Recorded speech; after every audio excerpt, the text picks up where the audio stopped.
दोस्तों, आज मैं आपसे एक ऐसा टॉपिक लेकर आई हूँ, एक ऐसी बात शेयर करने वाली हूँ जो आप सभी के बहुत काम आने वाली है। अक्सर आपने देखा होगा पति-पत्नी के बीच झगड़े, लड़ाई-झगड़े तो कॉमन सी बात होती है। ये तो हर घर में होता है।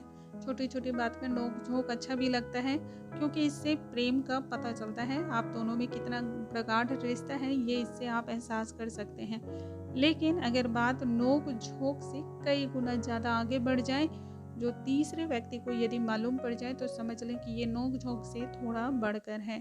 और यदि किसी भी कारण से, चाहे वो कोई भी कारण हो जाए, आप दोनों के बीच, पति-पत्नी के बीच अगर आपसी सामंजस्य सही नहीं रहता हो, बात-बात पर अनबन रहती हो या फिर आप दुखी एक-दूसरे से रहते हो, ऐसे में आज का ये वीडियो आपके बहुत ही काम आने वाला है। नमस्कार दोस्तों, कैसे हैं आप सभी? उम्मीद करती हूँ आप सभी स्वस्थ होंगे, सुरक्षित होंगे और आप सभी के उत्तम भविष्य की कामना करते हुए आज का ये वीडियो स्टार्ट करती हूँ। दोस्तों, पति पत्नी में प्रेम बना रहे, प्रगाढ़ रिश्ता रहे तो हमें भी अच्छा लगता है और औरों की भी एक मिसाल बनती है।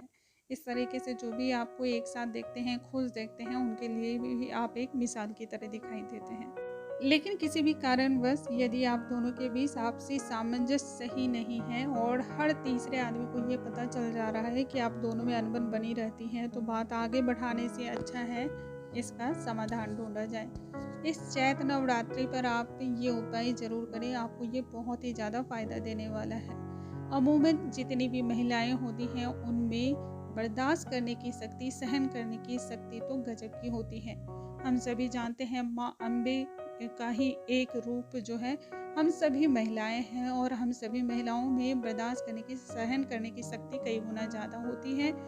इसलिए इस दौरान पूजा में जो कार्य किए जाते हैं वो खासकर औरतें करती हैं, खासकर महिलाएं करती हैं और महिलाएं अपने घर गृहस्थी को सही रखने के लिए सबसे ज़्यादा त्याग भी करती हैं। वैसे तो महिला और पुरुष दोनों ही एक ही सिक्के के दो पहलू हैं, लेकिन उस पहलू को बरकरार रखने में मेरी ऐसी मान्यता है कि सबसे ज़्यादा महिलाओं का योगदान होता है। यदि महिलाएं चाहें तो पल भर में अपने पूरे रिश्ते को, पूरे घर को वो बिखेर सकती हैं और यदि महिला चाहे तो पूरे घर को वो समेट कर रख सकती हैं।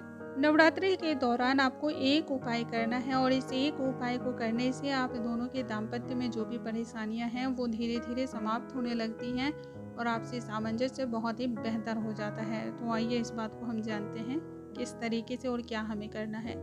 सबसे पहले हम सभी जितनी भी माताएं और बहनें मुझे सुन रही हैं उन्हें इस बात का ध्यान रखना चाहिए, प्रतिदिन वो जो अपनी मांग को भरती हैं, सबसे पहले सिंदूर माँ गौरी को अर्पण करें। माँ गौरी को सिंदूर अर्पण करने के बाद ही आप अपने माथे पर माता गौरी का ध्यान करते हुए सिंदूर को लगाएं। अखंड सौभाग्यवती होने का आशीर्वाद माता गौरी से मांगे। माता पार्वती का एक स्वरूप माता दुर्गा है, यानी कि दोनों ही देवियां एक हैं और हमारे सुहाग को बनाए रखने में, हमारे सुहाग को चिरंजीवी यानी कि लंबी उम्र देने में सबसे ज़्यादा माता गौरी का ही आशीर्वाद होता है। उनके ही कृपा दृष्टि से हमारा सुहाग हमेशा बना रहता है। दूसरा एक उपाय है जिसे खासकर आपको अष्टमी तिथि के दिन करना चाहिए और इस उपाय को यदि आप करते हैं तो आप शादीशुदा हो या फिर आप वर की, उत्तम वर की कामना रखती हो, हर हाल में ये उपाय आपके बहुत ही काम आने वाला है। सुबह स्नान आदि करने के बाद आप कोई भी ऐसा वस्त्र धारण कर लें, यदि वो पीले रंग का हो तो बहुत अच्छा और नहीं तो आप नारंगी या फिर लाल रंग के वस्त्र को भी धारण कर सकती हैं। इसके बाद आप माता गौरी को सिंदूर अर्पण करें, खुद भी अपनी मांग में सिंदूर को भर लें, पैरों में महावर लगाएं। उसके बाद श्रृंगार की सारी सामग्री को इकट्ठा कर लें, जो 16 श्रृंगार की सामग्री होती है, सिंदूर, चूड़ी, बिंदी, महावर, मेहंदी, कंगन, बाजूबंद, बिछिया, पायल, लाल रंग की चुनरी, खास तौर पे हल्दी की गांठ, इन सभी चीज़ों को आप इकट्ठा कर लें। ये सारी 16 श्रृंगार की अगर चीज़ें आपको मिल जाती हैं तो वो और भी अच्छा है।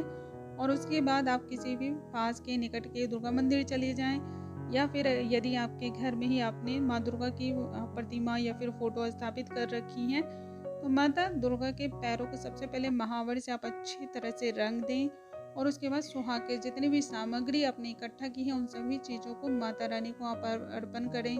अर्पण करते समय इस बात की प्रार्थना करें कि हे माँ, मुझसे जो भी गलती सलती हो गई हो उसके लिए मैं क्षमा मांगती हूँ, लेकिन मेरे सुहाग को अखंड रखने में मेरी मदद करो, मुझ पर आप कृपा अपनी बरसाओ। और यदि आप अविवाहित हैं तो इन सभी चीज़ों को आप अर्पण करें और सुयोग्य वर की कामना के लिए माता रानी से आप प्रार्थना करें और ये करते हुए इन सभी चीज़ों को माता रानी को अर्पण करें।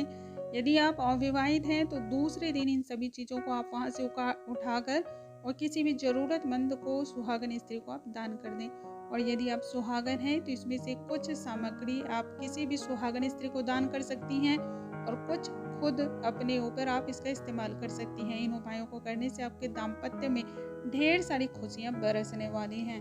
दोस्तों, मुझे उम्मीद है आज की ये जानकारी आप सभी को बहुत अधिक पसंद आई होंगी। ऐसी और भी जानकारी के लिए हमारे चैनल पर बने रहें। अगले वीडियो में एक नई और अद्भुत जानकारी के साथ फिर से मिलूंगी। तब तक के लिए नमस्कार दोस्तों।